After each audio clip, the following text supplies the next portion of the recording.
같이 하나님의 말씀 보십시다. 하나님 말씀은 누가복음 5장 1절로 11절까지 있는 말씀이 되겠습니다.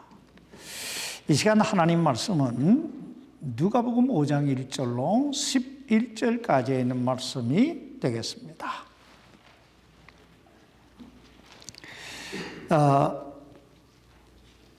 제가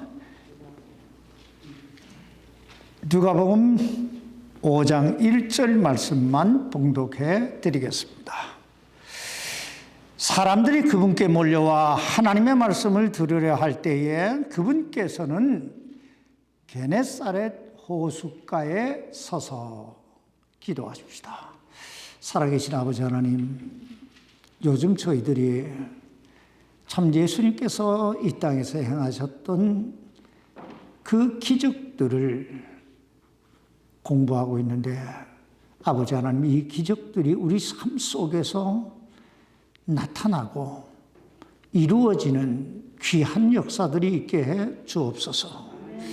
그러기 위해서 우리가 참 이 말씀을 기도 중에, 성령 중에 잘 받아들일 수 있게 하시고 믿게 하시고 행하게 하심으로 주님의 뜻, 그 하나님의 영광이 드러나는 그런 생애를 살게 해 주옵소서. 이 연약한 종을 붙드시고 오늘도 사용해 주시기를 살아계신 예수님 이름으로 기도하옵나이다. 아멘. 작성해 주시기 바랍니다.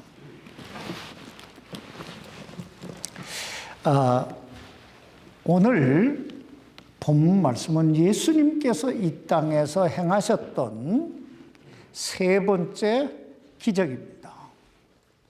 제가 지난 시간에도 말씀드렸듯이 우리가 성경에 기록된 어떤 말씀이나 어떤 사건을 접할 때 항상 주의해 봐야 할 것이 있는데, 그것은 하나님께서 왜 이 말씀을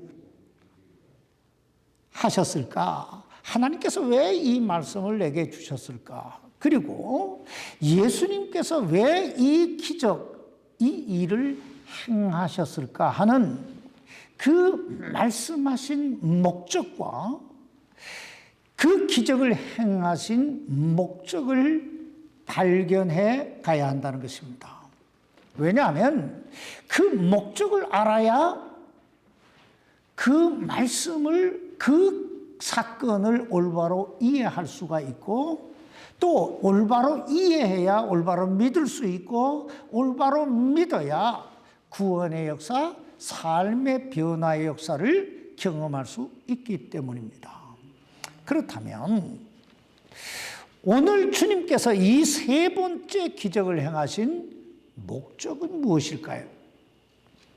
예수님께서 오늘 이 세 번째 기적을 행하신 목적은, 첫째, 주님은 이 기적을 통해서 그곳에 모인 사람들로 하여금, 아니 오늘 이 말씀을 접하는 사람들로 하여금 당신이 누구신가를 알게 하시기 위해서, 그래서 믿게 하시기 위해서, 그래서 구원에 이르게 하시기 위해서 오늘 이 기적을 행하신 것입니다.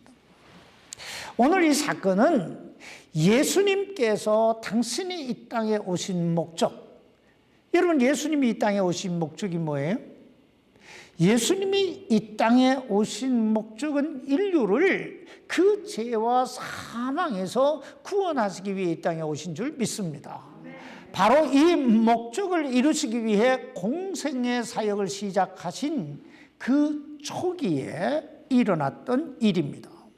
그러므로 그 당시 사람들은 예수님이 전하시는 그 말씀에 매료돼서, 그리고 예수님이 행하시는 그 능력에 매료돼서 수많은 무리들이 예수님께 몰려들기는 했지만, 그러나 그때까지만 해도 예수님이 누구신가에 대해 잘 알지 못하는 상태였습니다.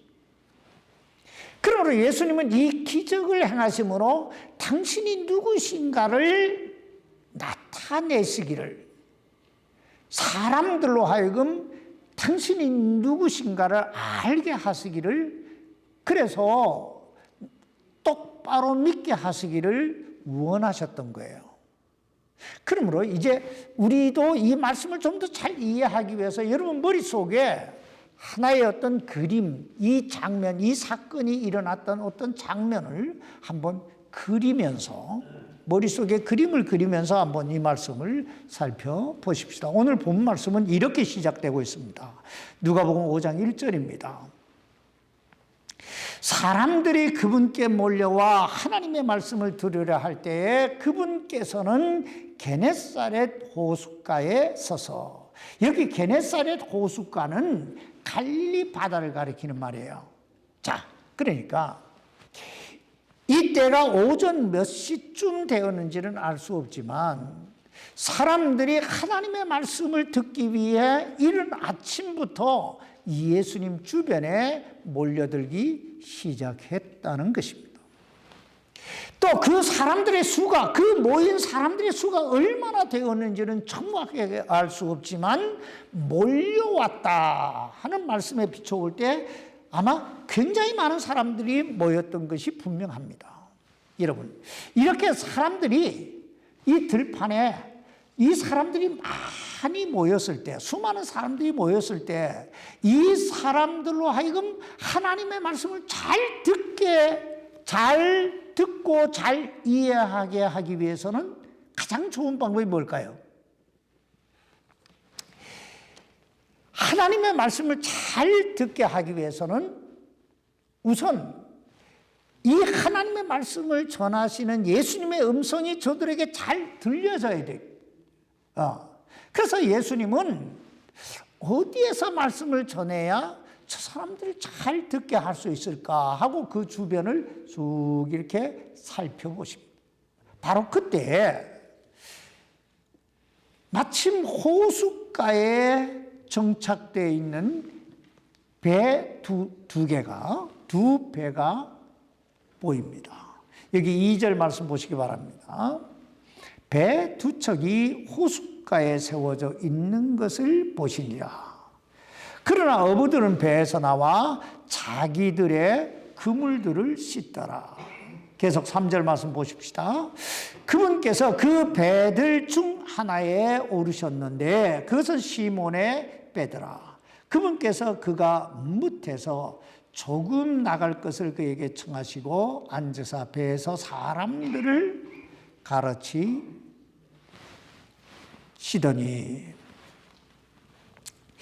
여러분, 왜 예수님께서 왜 배에 오르셔서 그 배를 못해서, 그러니까 육지에서 조금 뛰게 하셨을까요?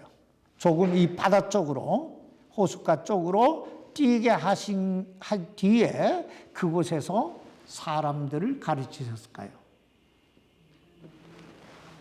보편적으로요, 바람은 어디서 붑니까? 바람은 바다에서 육지로 불어요. 그러니까 배를 육지에서 조금 뛰게 하신 이유는 하나님의 말씀을 전하셨을 때 그 모인 사람들로 하여금 좀 더 잘 듣게 하시기 위해서 그렇게 배를 조금 뛰게 하신 후에 말씀을 가르치셨다는 것입니다. 우리는 이때 예수님이 어떤 말씀을 가르치셨는지, 그리고 얼마 동안 가르치셨는지 정확하게 구체적으로 알 수 없지만 분명한 것은 예수님이 저들에게 하나님의 말씀을 가르치셨다는 거예요. 그리고 4절에 보면 그 말씀을 마치신 후에 시몬 베드로에게 이렇게 말씀하십니다. 누가복음 5장 4절입니다. 이제 말씀을 그치시고 시몬에게 이르시되 깊은 데로 가서 너희 그물들을 내려 한번 끌어 당기라 하시매. 여기서 우리들이 주목해 봐야 할 건 이 예수님의 말씀에 대한 베드로의 반응입니다. 베드로가 어떻게 반응합니까? 이 5절 말씀 보세요. 시몬이 응답하여 그분께 이르되 선생님이여 우리가 밤새도록 수고하였어도 아무것도 잡지 못하였으나 그럼에도 불구하고 선생님의 말씀에 따라 내가 그물을 내리리이다 하고, 여기에 보면 깊은 데로 가서 그물을 내려 한번 끌어당기라 하신 이 예수님의 말씀을 들은 베드로가 예수님을 향하여 선생님이여 라고 말합니다. 선생님이여. 여러분, 지금까지 베드로가 어디에 있었습니까? 배에 있었어요. 그러니까 예수님께서 자신의 배에 오르사 하나님의 말씀을 가르치실 때 바로 그 자리에 있었다는 거예요. 다시 말하면 그곳에 모인 사람들과 마찬가지로 베드로 역시 예수님이 전하시는 하나님의 말씀을 들었다는 거예요. 그러나 그럼에도 불구하고 베드로는 예수님을 향해서 뭐라고 불러요? 선생님이요 라고 부릅니다. 여러분, 이것이 무엇을 의미하는 것일까요? 이것은 바로 베드로가 예수님이 전하시는 그 하나님의 말씀을 들었음에도 불구하고 예수님에 대해 아직까지 잘 모르고 있었다는 거예요. 예수님이 누구신가를 몰랐다 이 말이에요. 다시 말하면 베드로는 예수님을 바라보면서 하나님의 말씀을 가르치시는 훌륭한 선생님 정도로만 이해했다 이런 말이에요. 그러므로 깊은 곳에 가서 그물을 내려 하니까 좀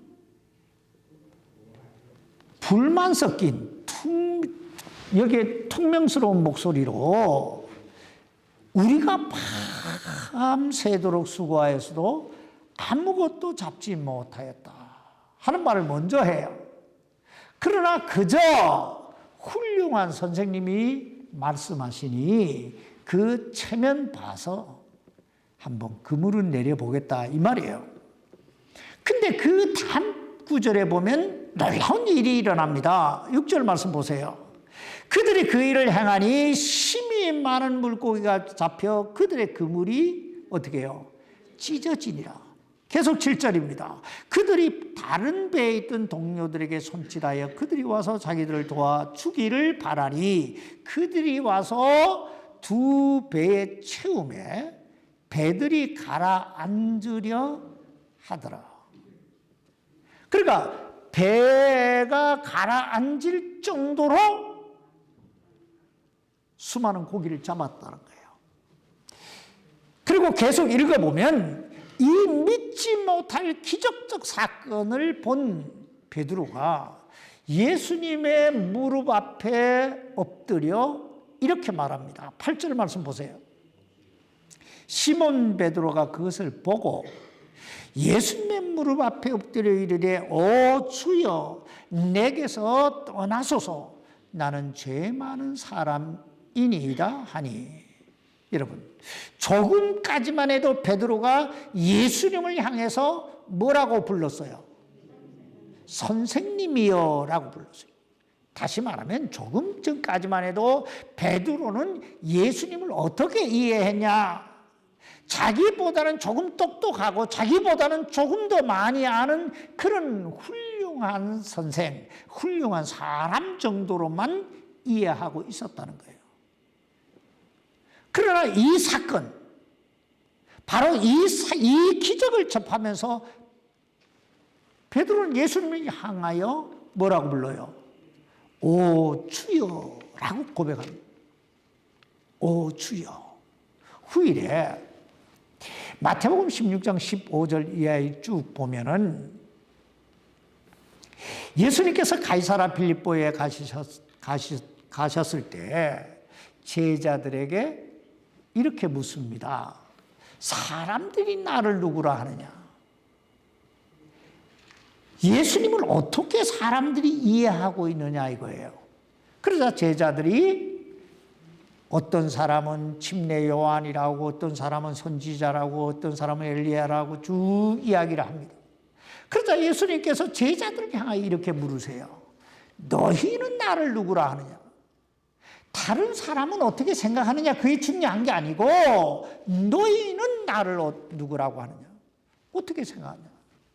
그러자 그때 베드로가 마태복음 16장 16절에 보면 이렇게 고백합니다. 주는 그리스도시요 살아계신 하나님의 아들이시니이다. 여러분, 베드로는 어떻게 이 놀라운 신앙 고백을 할 수 있었을까요? 바로 오늘 이 사건, 오늘 이 기적을 경험했기 때문입니다. 이와 같이 예수님께서 게네사렛 호숫가에서 이 기적을 행하신 것은 사람들로 하여금 당신이 누구신가를 분명하게 알게 하기 위해서 이 기적을 행하신 거예요. 왜냐하면 예수님이 누구신가를 똑바로 알아야 내 안에 회개의 역사가 나오고 내가 예수 그리스도를 믿게 되고 그 예수 그리스도를 똑바로 믿어야 내 안에 구원의 역사, 영생의 역사가 이루어질 수 있기 때문입니다. 그렇다면 베드로는 예수님이 주님이라고 하는 사실을, 그리고 자신이 죄인이라고 하는 사실을 어떻게 깨달을 수 있었을까요? 사실 베드로는 자기 경험적으로나 아니면 자기 상식, 지식적으로 볼 때 깊은 데로 가서 그물을 내려 고기를 잡는다고 하는 것은 거의 불가능한 일이라고 생각했어요. 여러분, 베드로가 누구예요? 갈릴리 바다, 바로 이 게네사렛 호숫가에서 잔뼈가 자란 사람이에요. 전문 어부예요. 배까지 가지고 있잖아요. 게다가 시간적으로 볼 때 물고기는, 호숫가의 물고기는요, 낮에 활동하는 게 아니고 밤에 활동하고, 또 그 호숫가의 물고기는 깊은 데로 움직이지 않고 무추로 이 바깥쪽으로 움직인다고 그럽니다. 그러므로 예수님께서 깊은 데로 가서 그물을 내려 고기를 잡으라 할 때 베드로가 퉁명스럽게 우리가 밤새도록 수고하였을 때 아무것도 잡은 게 없다, 그 말을 하면서 그럼에도 불구하고 이렇게 말하잖아요. 여기 이 그럼에도 불구하고라고는 이 말 속에는 여러 가지 유황수가 있을 수 있는데, 제가 볼 때는 이런 거예요.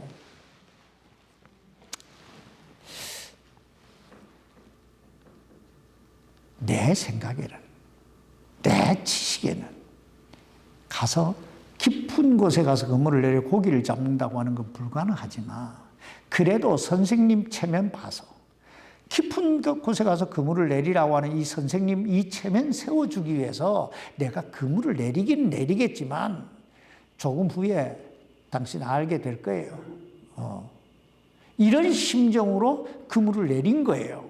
근데 막상 그물을 올리는 순간 그런 엄청난 충격을 받습니다. 아니 어떻게, 아니 저분이 네 시기에, 그 순간 엄청난 충격, 엄청난 두려움이 베드로의 마음속에 몰려온 거예요. 아니 저 깊은 바닷속까지도 다 들여다보시고 다 아시는 저분이시라면 내 마음속 깊은 곳까지 다 들여다보시고 다 아실 게 아닌가? 여러분, 이쯤 되면요, 회개하지 않을 수 없고, 이쯤 되면 주님이라고 고백하지 않을 수 없잖아요. 네? 이와 같이 예수님께서 이 기적을 행하신 목적은요, 우리로 하여금 예수님이 누구신가를 똑바로 알라고, 그래서 회개하고 예수 그리스도를 믿음으로 구원받으라고, 바로 이 기적을 행하신 거예요. 두 번째, 예수님께서 오늘 이 기적을 행하신 목적은 우리로 하여금 믿음의 생활이 뭔지, 신앙이 뭔지를 가르쳐 주시기 위해 이 기적을 행하신 것입니다. 여러분, 믿음이란 뭘까요? 믿음이란 사도행전 27장 25절에 우리가 아까 성경 구절 공부하면서 봤지요? 2절에서 사도행전 27장 25절에서 사도 바울이 고백했던 것처럼 내게 말씀하신 그대로 되리라고 그 말씀하신 누구를? 하나님을 믿는 거예요. 하나님의 인격을 믿는 거예요. 응? 자, 그렇다면 믿음의 생활이란 뭘까요? 믿음의 생활이란 하나님의 말씀하신 그 말씀이 그대로 되리라고 믿고 그 말씀을 행하는 거, 순종하여 행하는 거, 이게 믿음의 생활입니다.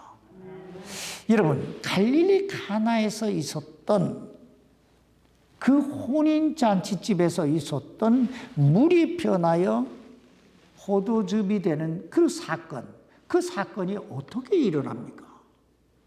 예수님의 어머니가 요한복음 2장 5절에 보면 그 종들에게 이렇게 말하잖아요. 그분께서 뭐라고 말씀하시든지 어떻게 해요? 그대로 행하라고 그러잖아요. 그대로 하라. 그리고 그대로 했더니 물이 변하여 포도주가 된 줄 믿습니다. 이게 믿음이라는 거예요. 그리고 이게 믿음의 생활이라고 하는 거예요. 그렇다면 여러분, 지난주에 살펴봤던 어떤 귀인의 아들은 그 죽을 병에 들어 죽어가던 그 아들은 어떻게 살아납니까? 요한복음 4장 50절에 보니까 예수님께서 그 귀인에게 이렇게 말씀하시잖아요. 내 길로 가라. 내 아들이 살아있다. 그러자 그 귀인이 믿고 자기 길로 가더라. 이거요. 믿고 가더라. 가라 하니까 믿고 가더라. 이게 뭐예요? 이게 행함이에요. 순종이에요. 다시 말하면 어떤 귀인이 예수님께서 내 아들이 살았다 하신 그 말씀을 믿고 순종하여 갔더니 그 아들이 살아났더라는 거예요. 그렇다면 오늘 본문은 어떻게 일어납니까? 오늘 본문의 기적은 어떻게 일어나요? 깊은 데로 가서 그물을 내려 한번 끌어당기라 그랬어요. 예수님이. 다시 말하면 믿고 순종하여 행하라는 거예요. 자, 그때 베드로가 한마디 합니다. 선생님, 우리가 밤새도록 수고하였어도 아무것도 잡지 못하였으나, 여기서 끝났으면 기적이 일어났을까요? 안 일어났지요. 그 다음이 중요해요. 그럼에도 불구하고 전 이 말씀을 보면서요, 한 두 가지를 생각했어요. 하나는 참 공감이 간다 하는 생각입니다. 여러분, 이 얼마나 인간적입니까? 물론 아무 의심도 아무 조건도 아무런 불평도 없이 그저 믿고 100% 순종해서 그물을 내렸다면 훨씬 더 좋아 보였겠지만, 만약에 이 성경에 좋은 것만, 완벽한 것만 기록되어 있다면 아마 우리는 신앙생활 못할 거예요. 숨통이 막혀서 어떻게 하겠어요? 우리 안에는 끊임없이 의심도 일어나고 불평도 일어나고 뭐 여러 가지 오만 잡가지가 다 나오는데, 그럼에도 불구하고 이거 없으면 어떻게 숨 막혀 살겠어요? 그런 측면에서 참 이해가 된다. 베드로의 심정이 이해가 된다. 공감이 된다. 이 말이에요. 또 하나는 참 주님의 사랑, 주님의 은혜가 놀랍다는 생각입니다. 생각해 보세요. 이 주님의 사랑, 이 주님의 은혜가 얼마나 놀랍습니까? 베드로가 투덜투덜 하면서 내리는 거예요. 성질 같아서는 야, 내리지 마, 집에 가. 그러고 싶지 않았겠어요. 그럼에도 불구하고 내렸다고 하는 그 사실 때문에 그물이 찢어지도록, 두 배가 잠길 정도로 가라앉을 정도로 수많은 고기를 잡게 해주시는 이 하나님의 은혜, 이 하나님의 사랑이 얼마나 놀랍습니까? 그러면서 여기에서 중요한 건요, 베드로가 자기 생각이 있었음에도 불구하고, 그럼에도 불구하고 주님의 말씀에 따라 그물을 내렸다 하는 사실이 중요한 거예요. 또 그럴 때 그 그물이 찢어지도록 수많은 물고기를 잡았다는 거예요. 그것이 바로 신앙이고 생활이에요.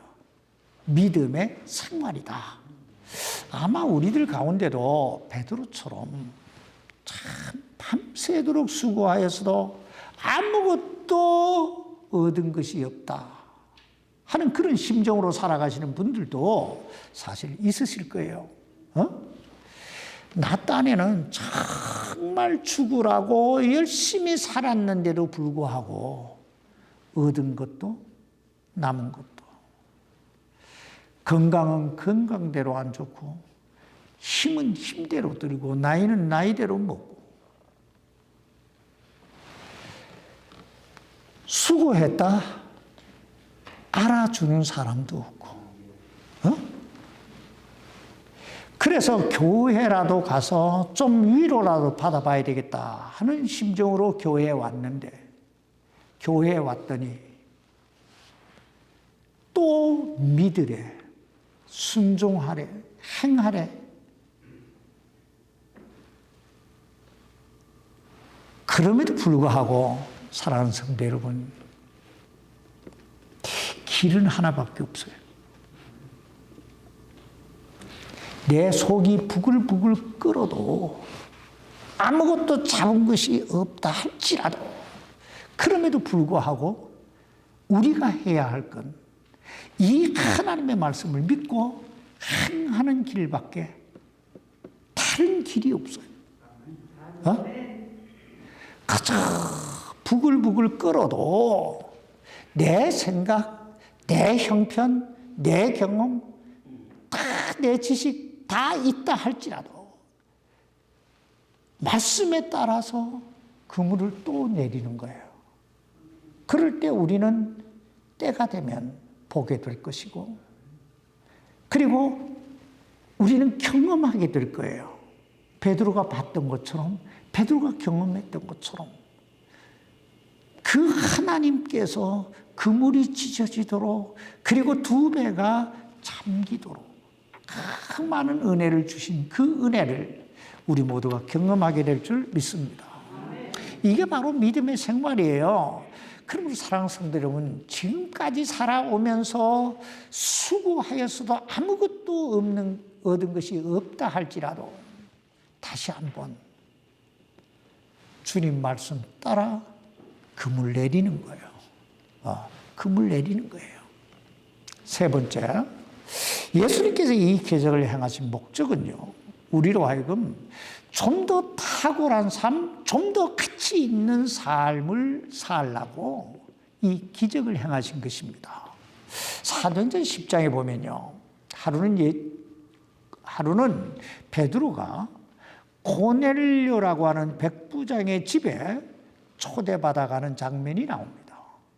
그때 베드로가 고넬료의 집에 도착하자 고넬료가 뛰어나와서 베드로 앞에, 그 발 앞에 엎드려서 베드로에게 경배를 드립니다. 그때 사도행전 10장 26절에 보면 베드로가 그 백부장을 일으켜 세우면서 뭐라고 말하는 줄 아세요? 일어나라, 나도 사람이라, 이렇게 말해요. 일어나라. 나도 사람이라. 한마디로 나도 사람이니 나에게 경배하지 말고 오직 하나님께만 경배를 드리라. 이런 말이에요. 여러분, 사람이라고 하는 이 말의 뜻이 뭔 줄 아세요? 사람이라고 하는 이 말에는 세 가지 의미가 있는데, 첫째는 피조물이라는 의미가 있습니다. 다시 말하면 인간은 창조주가 아니고 하나님이 창조하신 피조물이다. 두 번째, 그러므로 인간은 연약한 존재라는 거예요. 그래서 실수할 수 있고 범죄할 수 있는 그 존재, 연약한 존재라는 거예요. 세 번째는 그러므로 창조주 하나님의 도우심이 없이는 살아갈 수 없는 존재, 소망이 없는 그런 존재라는 거예요. 오늘 본문 누가복음 5장 8절로 9절 말씀을 보시기 바랍니다. 시몬 베드로가 그것을 보고 예수님의 무릎 앞에 엎드려 이르되 주여 내게서 떠나소서 나는 죄 많은 사람이니이다 하니 이는 그와 함께한 모든 사람들이 자기들이 잡은 물고기들을 끌어당김으로 말미암아 놀랐기 때문이더라. 우린 여기에서 베드로가 이 사건, 이 기적을 통해서 얼마나 큰 충격을 받았는가를 보게 됩니다. 여러분, 보편적으로 사람들은 언제 회개하게 됩니까? 언제 회개가 나옵니까? 보편적으로 사람들은 일이 잘 안 될 때, 무엇인가 일이 꼬여갈 때, 몸이 아프거나 삶이 힘들 때 내가 뭘 잘못한 게 없나 하는 생각을 하게 돼요. 내가 하나님 앞에 뭔가 잘못한 게 없나? 그래서 회개하게 됩니다. 근데 오늘 본문에 보면 베드로는 그와는 정반대의 일이 잘 될 때, 너무나 넘치는 은혜가 넘칠 때 회개해요.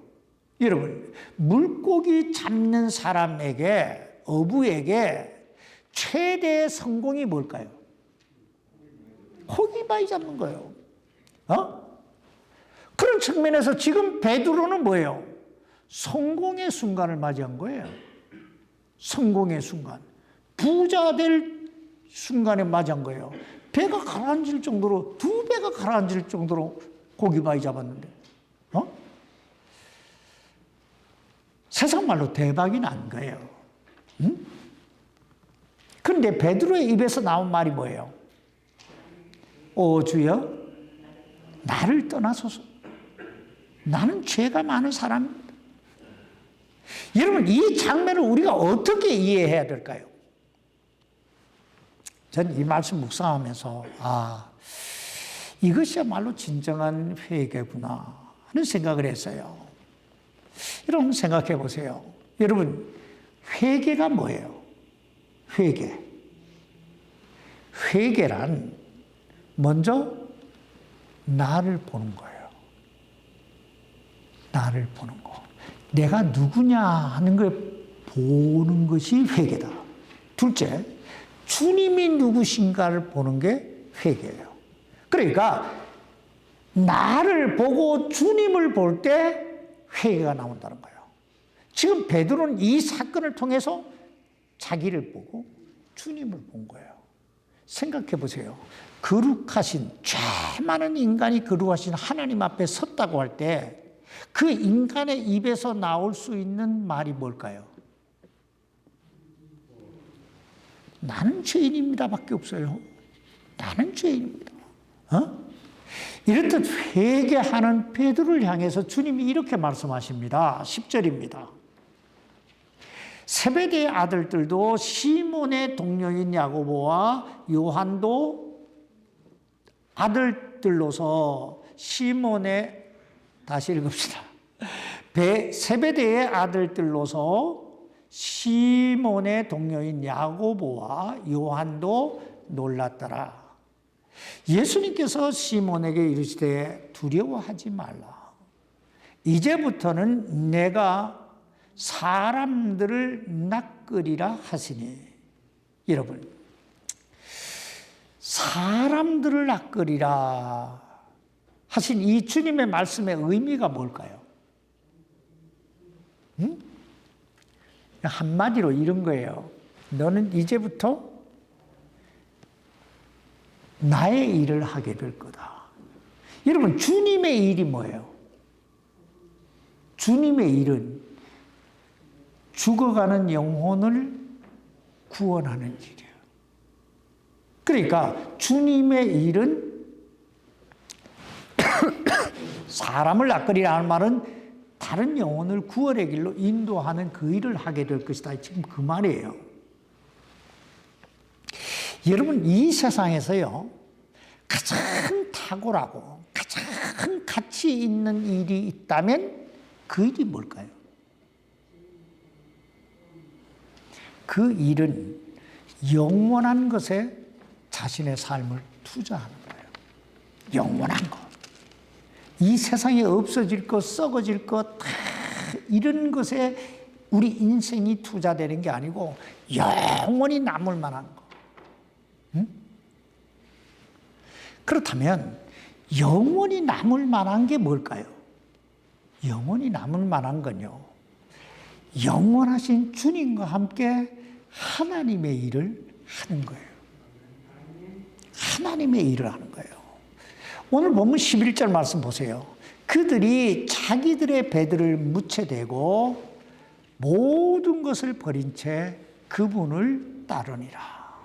전 이 말씀 보면서 생각이 많았어요. 왜냐하면 여러분, 보편적으로 사람들이 언제 하나님께 헌신하게 됩니까? 언제 헌신하게 될까요? 사업이 잘 될 때? 건강이 넘쳐날 때? 무슨 일이든 만사형통할 때 헌신할까요? 참 인간에게는 묘하게 어리석고 간사한 게 있어요. 이럴 땐 좀처럼 헌신 안 해요. 물론 그런 분들도 계시지만 보편적으로 사람들은요, 병이 들거나 사업이 팍 꼬여가거나 부도 직전이 되면 하나님 앞에 나와서 하나님, 이 문제만 해결해 주시면, 하나님 내게 건강함만 주시면 평생 주님을 위해서 이러쿵저러쿵 막 이야기를 해요. 그런데 또 건강해지면 내가 언제 그랬냐? 그저 오리발 닭발 다 내밀어. 그러다가 또 아프면 또 나와. 또 와서, 물론 그때라도 하나님께 돌아올 수만 있다면 그것은 은혜요, 그것이 복인 줄 믿습니다. 그런데 오늘 베드로 보면 일이 잘 돼도 너무 잘 될 때 다 버려두고 가는 거예요. 다 버려두고 가는 거예요. 그렇다고 지금 여러분에게 다 일을 버려두고 하나님 일을 하라, 그런 얘기 아니에요. 일이 잘 되고 건강하고 모든 일이 순조롭게 잘 풀려갈 때일수록 주님을 봐라 이 말이에요. 주님을 좀 더 가까이 하라는 거예요. 그래야 그 주님 안에서 좀 더 탁월하고 좀 더 가치 있는 인생을 만들 수 있다는 거예요. 오늘 본문에 나타난 기적은요, 물고기 잡는 기적이 아니에요. 오늘 본문에 나타난 기적은 인간 변화의 기적이에요. 베드로의 변화의 기적이에요. 제가 서두에서도 말씀드렸듯이 우리가 하나님의 말씀을 볼 때, 그리고 예수님이 행하신 그 기적을 볼 때 항상 주의해 봐야 될 건 목적이 뭐냐 이거예요. 하나님이 내게 이 말씀을 주신 목적이 뭐냐? 주님이 이 기적을 행하신 목적이 뭘까? 오늘 주님이 이 기적을 행하신 목적은 세 가지예요. 첫째, 주님을 알라고. 너희는 나를 알라. 둘째, 믿음이 무엇인가를 알라고. 셋째는 영원한 가치. 그것을 위해서 너의 생애를 드려라 이거예요. 주님께서 이 시대에 우리를 사용해 주시기를 주님의 이름으로 축원합니다. 기도하십시다.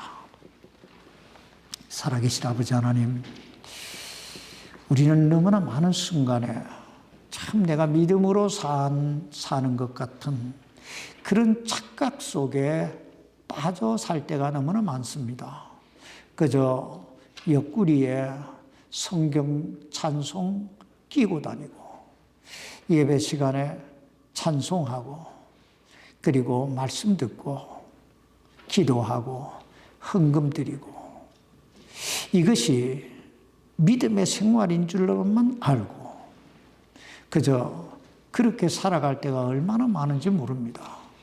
그러나 실제적으로 하나님이 내게 무슨 말씀을 하고 계시는지도 이해도 안 되고 또 그것을 행할 마음도 없고 그런 생각조차 하지 못하고 살아갈 때가 얼마나 많은지요.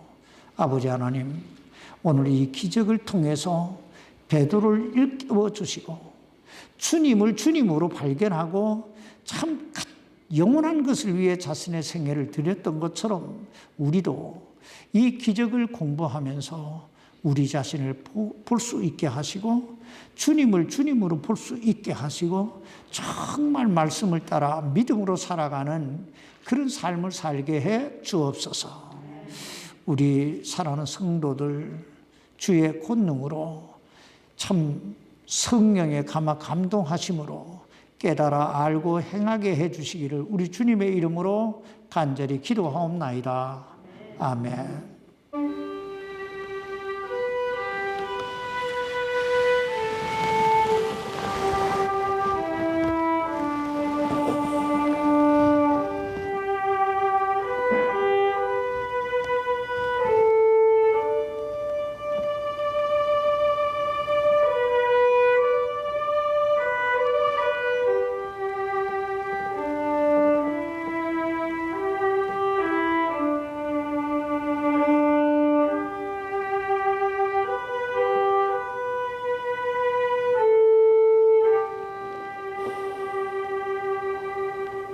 아멘.